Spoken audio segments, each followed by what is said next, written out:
the crisis is getting worse. There's attack and counter-attack from Iran. Iran attacking Israel and Israel attacking Iran. It's getting really messy in the Middle East at the moment. Over 25 of Iran top generals have been eliminated by the Mossad agents who are currently in Iran. You know, Mossad, which is the Israeli secret service, if you can use that word, they have find a way to penetrate into into Iran, and they have been able to get most of the security.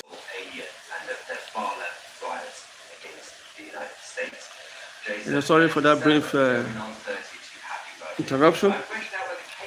Like I said, it's really getting very messy.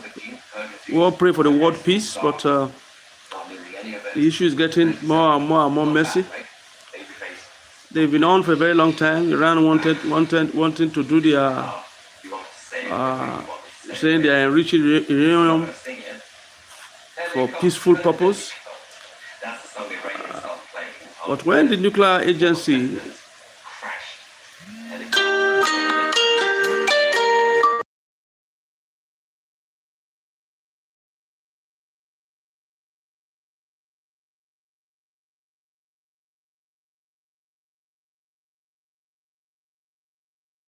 crisis started, really.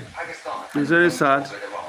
We pray for peace in the Middle East at the moment. I think all of us of peace in the world should pray for peace, because we don't really know where the crisis will go from here, because it's getting broader and broader and getting worse and worse.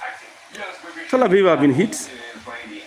Iran also have been badly hit.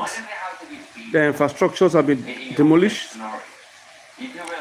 Their power sector have been affected, so which means a large population of Iranians might go without water and electricity for a while. You know, so it's quite sad. Tel Aviv also have been hit by missiles. They are, as at now, at the moment, they have been able to fire 100 of missiles into Tel Aviv, into Israel as a whole, and the Iron Dome system have been overwhelmed. You know, so they've been able to penetrate. Just few of them have been able to enter into Israel and done a lot of destruction, while the Israeli jets have been flying over Tehran, causing a lot of devastation and a lot of destructions. So we currently pray for peace in the Middle East, because it is now, nobody can tell how this crisis is going to end, because the crisis is getting worse and worse and worse. At the moment, it's just focused on Israel and Iran alone. And that's what we pray remains that way, so that other countries don't come in. And people are asking, is this the beginning of the Third World War? It's quite unfortunate. But like I said, it's getting worse and getting worse and worse and worse. So we just want to say, at the moment, we pray for restraint, but it's getting more and more destructive. More and more missiles are getting into Israel, but majority of the missiles have been intercepted by the Iron Dome system in the Israeli. So the Israel have been able to, Iron Dome system in Israel, the Israeli defense system, have been able to intercept a lot of drones and stop them from entering into the state of Israel. So just a few missiles have been able to enter and cause quite a lot of destruction, but not as massive as one would have expected. And so you begin to wonder if those 100, at least as we are talking right now, over 200 missiles have been shot, but few have been able to enter into Israel. So that's why we pray, we continue to pray. Then the Israelis themselves have done a lot of destruction using their fighter jets. They are penetrated, and they use F-15. And most of that F-15 cannot be traced by any radar. So the Iranian defense system will not be able to get a glimpse of the jet, will not be able to monitor anything about it. So we continue to pray as we are monitoring the event. We continue to speak. We continue to tell you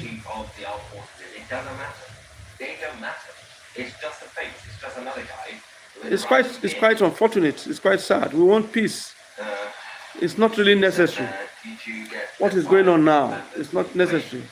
The Israelis have said it's impossible. They will not want Iranians to have a nuclear bomb.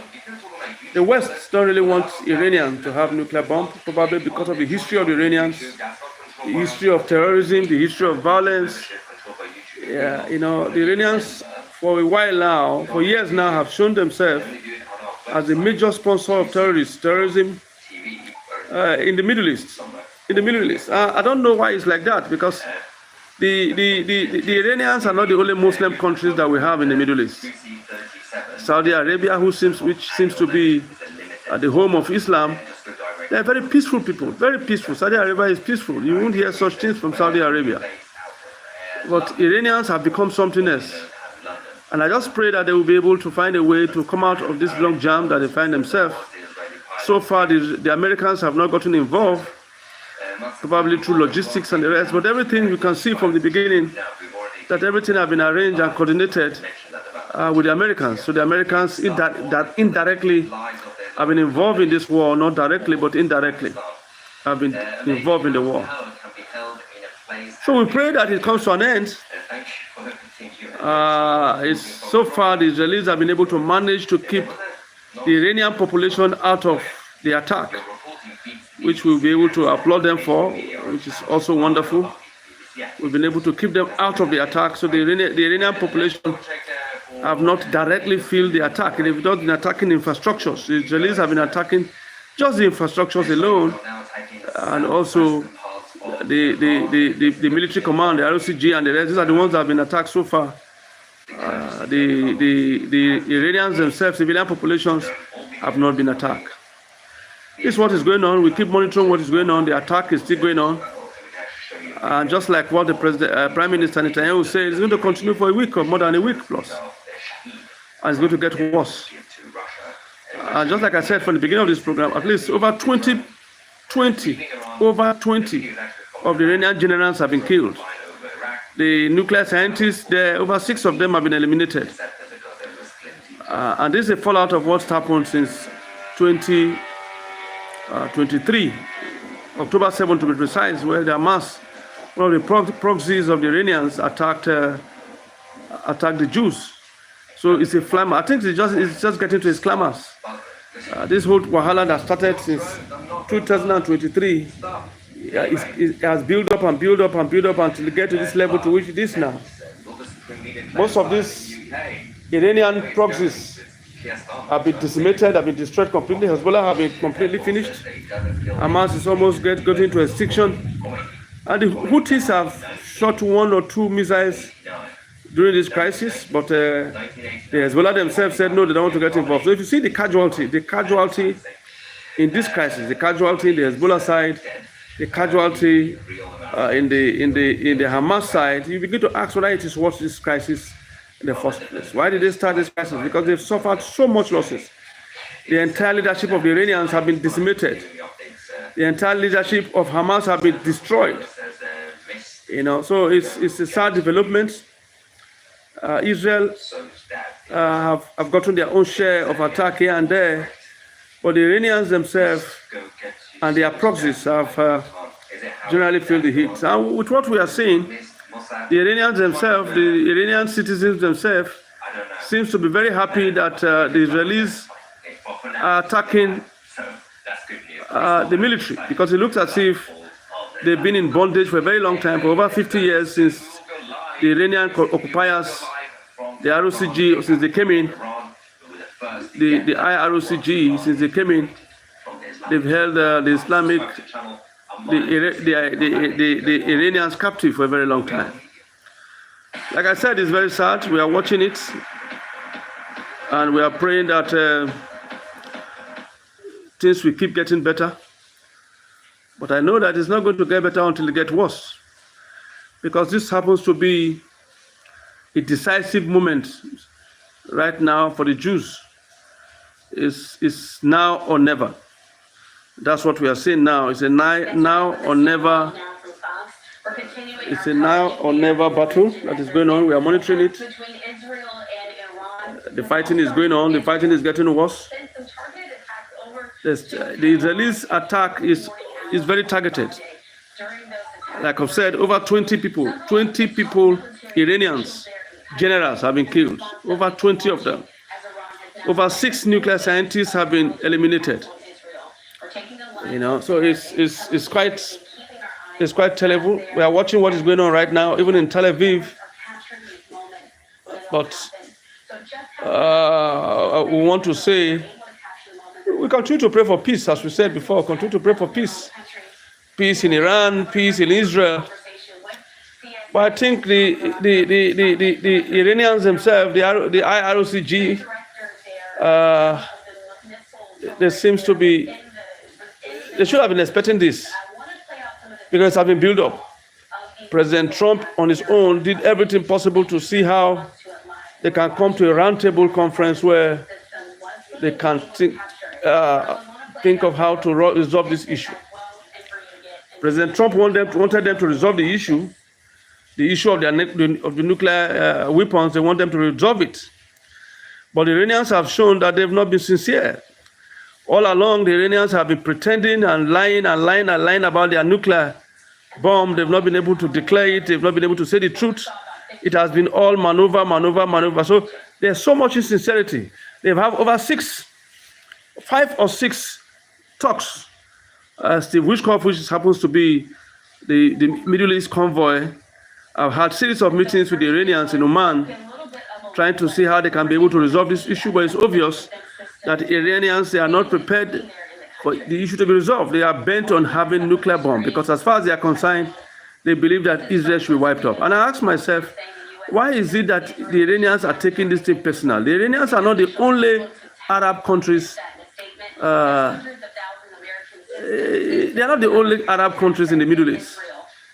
But why is it that the money they are making from oil, they prefer to use it to sponsor terrorism? And the Iranians are becoming a threat to the world, to the whole world.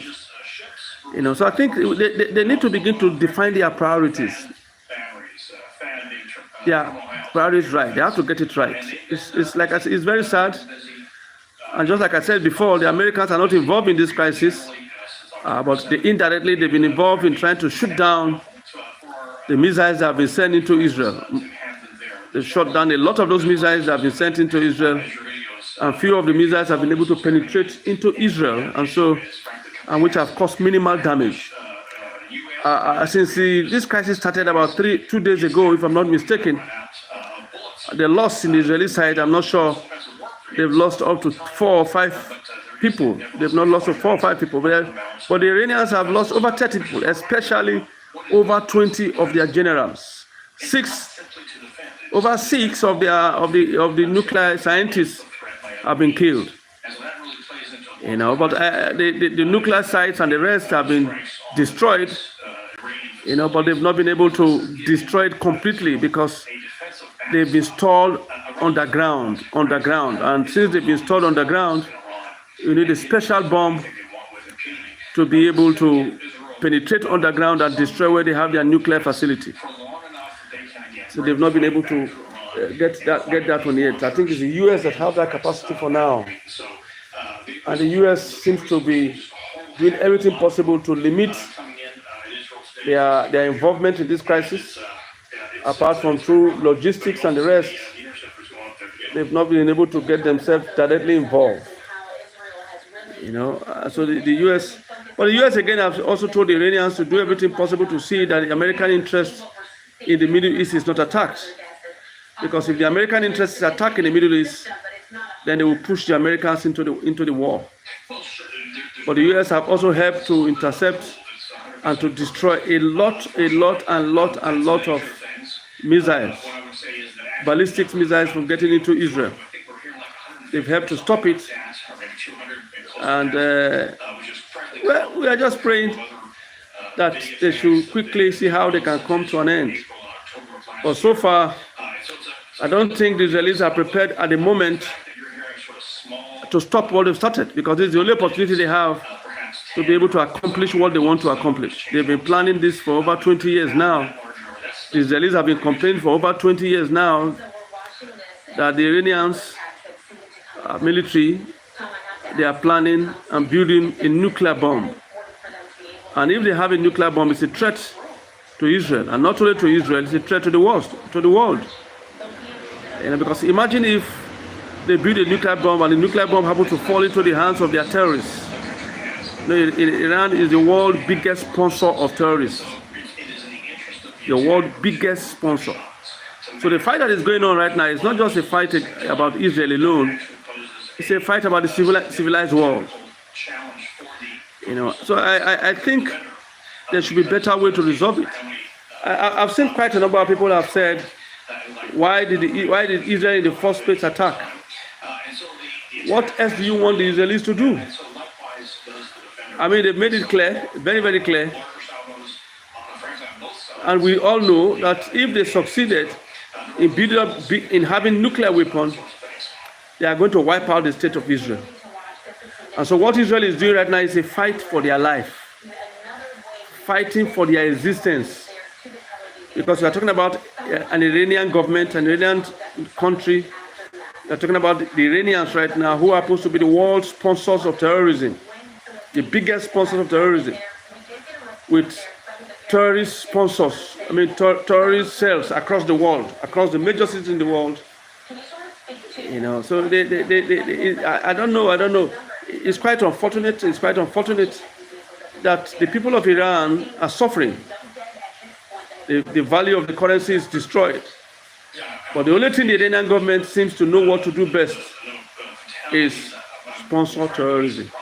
And that's what is going on now. So we pray we'll continue to monitor the situation, and once we have any breaking news, we'll always tell you about it. At the moment now, there have been injuries reported in Tel Aviv, but no death recorded yet. But the Israeli Mossad that were able to penetrate into Iran, they've been able to operate within Iran and cause a lot of harm. Targeted assassination. A few hours ago, some top Iranians were assassinated by Israeli Mossad that happened to penetrate into Tehran. The supreme leader is nowhere to be found. He's under a bunker because he doesn't really know. He doesn't trust anybody at the moment. He might be standing close to Mossad. Most of the generals very close to him have been eliminated. Most of the generals close to the supreme leader have been eliminated. And so the supreme leader himself knows that he's not safe.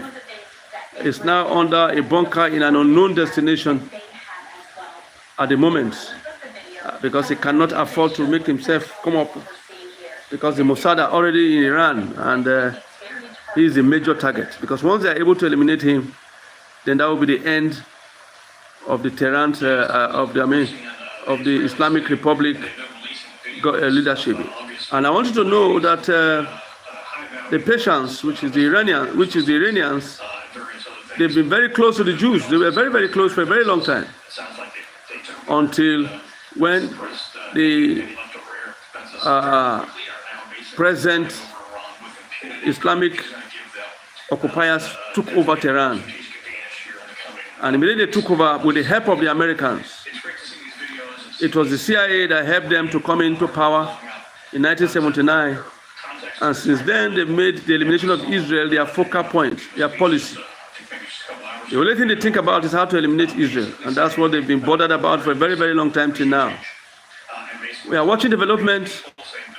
And I know that we'll continue to give you updates. At the moment we'll go on break, we'll give you updates on the crisis. Some people have asked, the government that is in Iran right now, the Iranian government were running a secular state until the present Islamic occupiers came in. The Islamic occupiers came in through the help of the CIA. The Americans brought them in. And now they are becoming the biggest problem we have in the Middle East. We'll continue to monitor events, and once there's any breaking news, we'll bring it to you. At the moment, the fighting is on. There's more casualties in the Iranian side than you have in the Jewish side. A lot of casualties in the Iranian side. The military generals have been attacked, like I said, have been targeted. And it's very, very painful. And it has passed the area where they will begin to have much discussion about the nuclear bomb. It has passed that area of discussion. They are now in war. It's either a do or die war. And it's quite sad. The Iranians are happy. We watched a video of the Iranians celebrating and happy and praying and wishing that the Jews were able to, the IDF are able to bring down the government. We'll come back to you again in a few minutes to continue this broadcast. Thank you very much.